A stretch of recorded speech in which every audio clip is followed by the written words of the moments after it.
Life में कभी-कभी ऐसा होता है कभी कि हम इतना थक चुके होते हैं कि हमें लगता है बस यार अब जाने दो, अब नहीं हो सकता। हमने क्या किया और क्या नहीं किया इसके बारे में हम कभी सोचते ही नहीं हैं। बस हम ये सोचते हैं कि भाग्य में ये है ही नहीं, मतलब हमारी किस्मत में भगवान जी ने ये लिखा ही नहीं है। बस यही सारी बातें हम सोचते रहते हैं और अपना कर्म करना छोड़ देते हैं। मतलब हमें क्या करना चाहिए ये भी छोड़ देते हैं। कर्म की दुनिया में कोई चीज़ भी प्राप्त नहीं की जा सकती है। चलिए इसको देखने के लिए एक छोटी सी कहानी जो हमें कर्म के महत्व को बताती है। एक गांव था जहां सभी व्यक्ति कृषि कार्य करते थे, जिस कारण उस गांव को किसानों का गांव कहा जाता था। वहां के लोगों को खेती के अलावा कुछ और नहीं आता था। एक बार उस गांव में एक बहुत बड़े ज्योतिषी का आगमन हुआ। ज्योतिषी आए तो सभी गांव वाले उस ज्योतिषी के पास पहुंचे। अब उनके मन में यह इच्छा हुई कि क्या पूछा जाए, तो उन्होंने सोचा कि चलो अपने गांव का भविष्य ही पूछ लिया जाए। तब उन्होंने उस ज्योतिषी से पूछा, महात्मा बताइए कि हमारे गांव का भविष्य क्या है। सभी गांव वालों की बहुत निवेदन पे ज्योतिषी ने गांव की भविष्यवाणी करते हुए कहा कि आने वाले कई वर्षों तक इस गांव में वर्षा नहीं होगी। पानी की एक बूंद के लिए यहाँ सभी तरस जाएंगे। यहाँ अकाल पड़ने वाला है।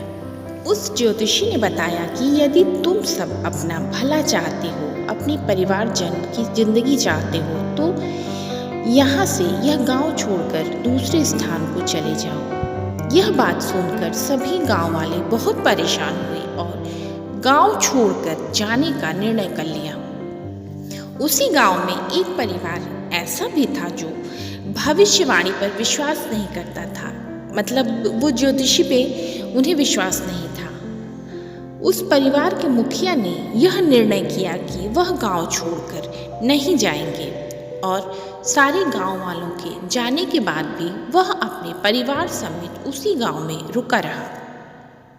वह इसी गांव में रहने वाला है। जब यह बात बाकी गांव वालों को पता चली तो उन्होंने उसे बहुत समझाने का प्रयास किया कि भाई तुम भी हमारे साथ चलो, नहीं इस अकाल में तुम्हारी मृत्यु हो जाएगी। लेकिन वह परिवार नहीं माना और उसी गांव में रुका रहा।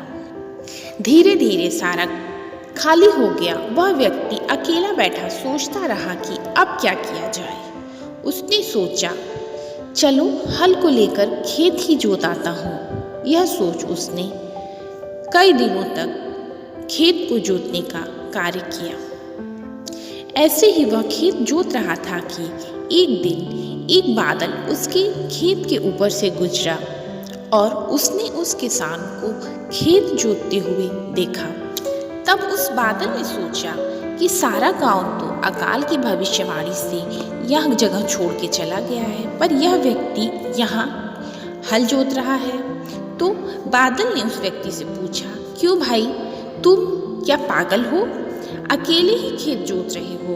अब उस किसान ने उस बादल को उत्तर देते हुए कहा कि मैं खेत जोत रहा हूँ, इसके पीछे एक बहुत बड़ा कारण है। तब बादल ने पूछा, कौन सा कारण है? तब उस किसान ने बताया कि मैं इसलिए खेत जोत रहा हूँ कि मैं कहीं खेत जोतना भूल न जाऊँ। आपको तो नहीं पता, पर यदि यह कार्य मैं भूल गया तो मेरा जीवन यापन कैसे होगा, मेरे परिवार का पेट कैसे भरेगा। उस किसान की बात सुनकर बादल सोचने लगा कि ज्योतिषी ने तो भविष्यवाणी कर दी है कि कई वर्षों तक वर्षा नहीं होगी, कहीं हम भी बरसना न भूल जाए। ऐसा सोच उस बादल ने बाकी बादलों को इकट्ठा किया और जमकर वर्षा की।